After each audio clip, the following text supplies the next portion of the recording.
Welcome back to the Vault. We've spent the foundation of this masterclass building your wealth architecture and biological engine. But building an empire is a different discipline than protecting one. Today, we are opening the sealed annex to address the specific mechanism of obsolescence. It is 2007. You are in the boardroom of a dominant telecommunications giant. Your company controls over 50% of the global smartphone market.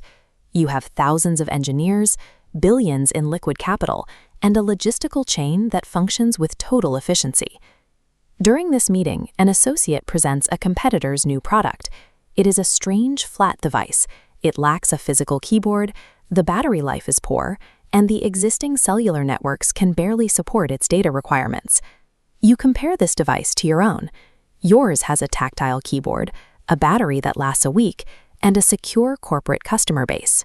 You look at the two products through the lens of your own historical success. You dismiss the competitor as a gimmick. You assume serious professionals will never trade a physical keyboard for a piece of glass. You double down on the exact features that made you the market leader.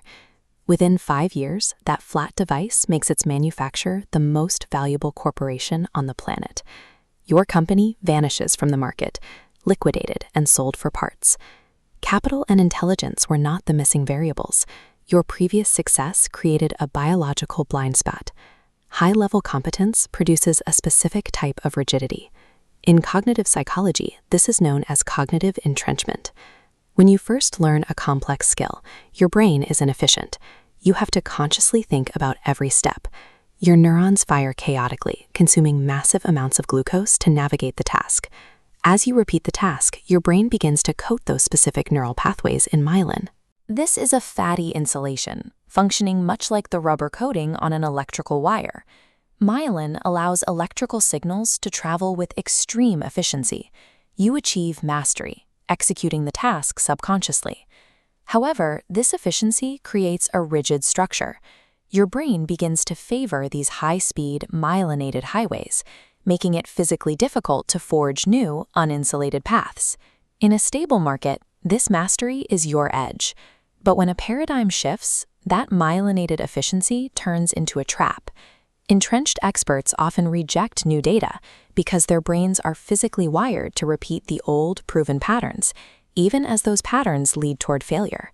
In a disrupted environment, competitive advantage shifts away from knowledge acquisition and toward the active disposal of obsolete mental models. Alvin Toffler famously noted that the illiterate of the 21st century would be those who cannot learn, unlearn, and relearn. To remain relevant, you must force your brain back into a state of high-friction neuroplasticity. The elite achieve this through a framework we call the Phoenix Protocol. Protocol 1 is the cultivation of Shoshin, the beginner's mind. Every quarter, you must perform a zero-based knowledge audit. Strip away your titles and look at your business through the eyes of a hungry competitor. You must actively look for the ways a newcomer would destroy your current model. Protocol 2 is the red team architecture. Because your ego has natural blind spots designed to protect your self-esteem, you must institutionalize friction. You hire critics whose only job is to find the mathematical and logistical flaws in your strategy. By paying people to find your errors, you transform criticism from a personal attack into raw operational data. This institutionalized friction forces the brain to separate its identity from its ideas, allowing you to discard a failing strategy before the market forces you to.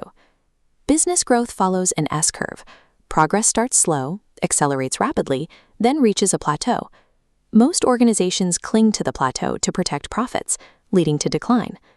Protocol 3 is the S-curve pivot. Step down into a new curve while still at your peak.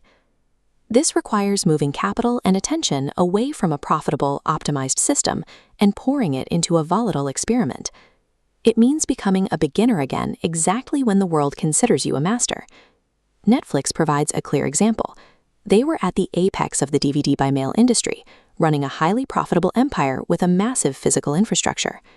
Instead of defending that infrastructure, they funded digital streaming, a technology that was, at the time, unproven and designed to replace their own core DVD business. They prioritized the underlying mechanics of value creation over their existing structure. The top 1% treat success as an evolving organism rather than a final destination. Longevity requires the courage to dismantle your own masterpiece the moment the paradigm shifts. Do not defend the past. Use the Phoenix Protocol to architect the disruption before